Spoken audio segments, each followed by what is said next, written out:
അർജന്റീനയിൽ ഒരാളെ മാലിന്യ സംസ്കരണ പ്ലാന്റിൽ മരിച്ച നിലയിൽ കണ്ടെത്തിയ സംഭവത്തിൽ പ്രതികരണവുമായി മാർ ഡെൽ പ്ലാറ്റ രൂപത.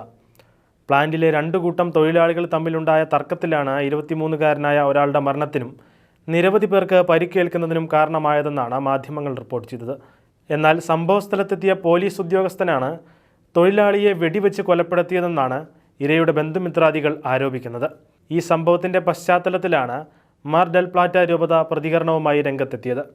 സമൂഹത്തിൽ പിന്നാക്കം നിൽക്കുന്ന ആളുകൾ മാലിന്യ കൂമ്പാരത്തിൽ ജോലി ചെയ്യേണ്ട അവസ്ഥയെക്കുറിച്ചും ഇവിടെ നിലനിൽക്കുന്ന അസമത്വത്തെക്കുറിച്ചും വിമർശിച്ചായിരുന്നു രൂപതയുടെ പ്രസ്താവന.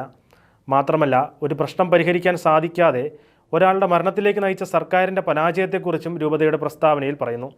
ജീവിതത്തിൽ യാതൊരു നിവൃത്തിയുമില്ലാതെ കുറച്ച് പണത്തിനായി മാലിന്യ കൂമ്പാരത്തിൽ ഇറങ്ങുന്നവരാണ് പ്രദേശത്ത് അനേകരെന്നും രൂപത വ്യക്തമാക്കുന്നു. ഭാവിയിൽ ഇത്തരം ദുരന്തങ്ങൾ സംഭവിക്കാതിരിക്കാൻ ആവശ്യമായ മാർഗനിർദ്ദേശങ്ങൾ സർക്കാർ അടിയന്തരമായി കൈക്കൊള്ളണമെന്നും രൂപത പ്രസ്താവനയിലൂടെ വ്യക്തമാക്കി.